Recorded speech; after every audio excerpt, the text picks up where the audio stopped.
Senator Brown. Thank you, Mr Acting Deputy President. I rise too to speak on the matter of public importance. It's a matter of grave importance, not just here in Australia but across the globe. And I am saddened by the Abbott government's failure to take real action to increase Australia's intake of Syrian refugees.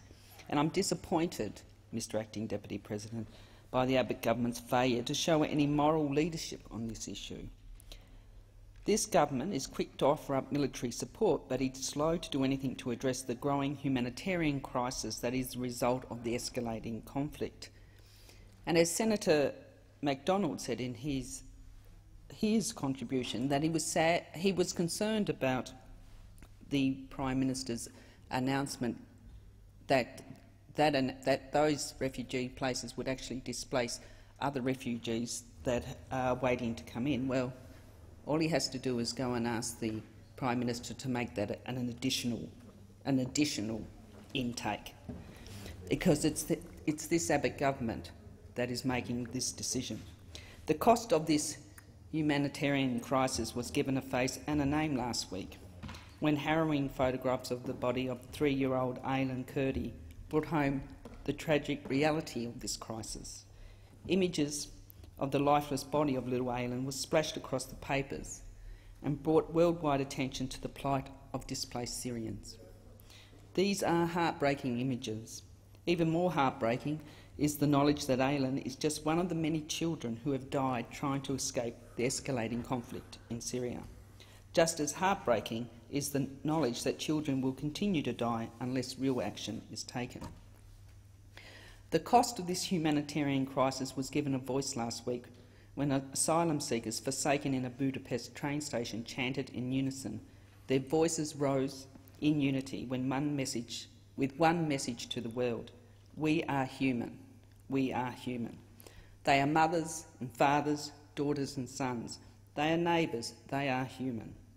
But our response cannot be measured in our tears for the people. Our response must be measured in the lives we save.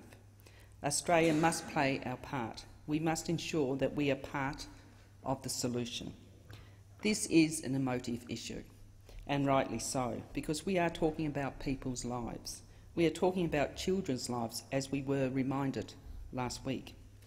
Those opposite have repeatedly shrugged off calls for Australia to do more when it comes to accepting additional asylum seekers by claiming that we take more refugees than any other nation through the UNHCR on a per capita basis. Now, we've heard that, Mr Acting Deputy President, in the contributions here today by some of the senators, some of the government senators. And why, on the face of it, this statement may be true, it is only by the virtue of the fact that many nations do not work through the UNHCR resettlement program. And according to the Refugee Council of Australia, Australia is not the world's most generous country when it comes to accepting refugees. In fact, according to the Refugee Council of Australia, Australia does not even rank in the top 20 countries. We are a wealthy nation. We can afford to do more, and we must do more.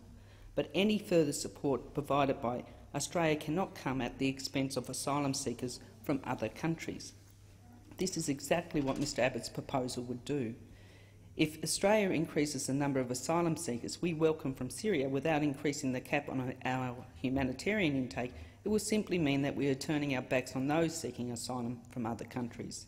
We cannot, in good conscience, do this. Simply allocating existing places to this Syrian refugee crisis is not taking real action. This is simply not good enough. This is why earlier today Labor called on Mr Abbott to convene an emergency meeting of state, community and religious representatives to work towards Australia making an offer of an additional 10,000 humanitarian places for refugees displaced by the conflict in the Middle East. This additional increase must be on top of our current intake of 13,750 places. This is a significant but completely reasonable increase. Labor is also calling on the government to immediately contribute an extra $100 million toward humanitarian relief efforts in response to the Syrian crisis. It is time that this government realise that our defence response cannot be our only response to the greatest humanitarian emergency of our era. Labor is committed to ensuring that Australia pays our part in meeting humanitarian need across the globe.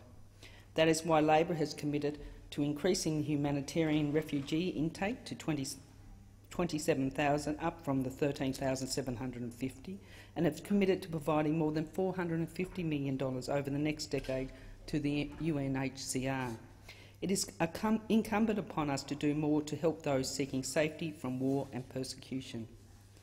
Mr. Acting Deputy President, we are a nation of great compassion, of great diversity and of great possibilities. It is time that we were also a nation of great leadership on the Syrian refugee crisis. Thank you. Senator Brown.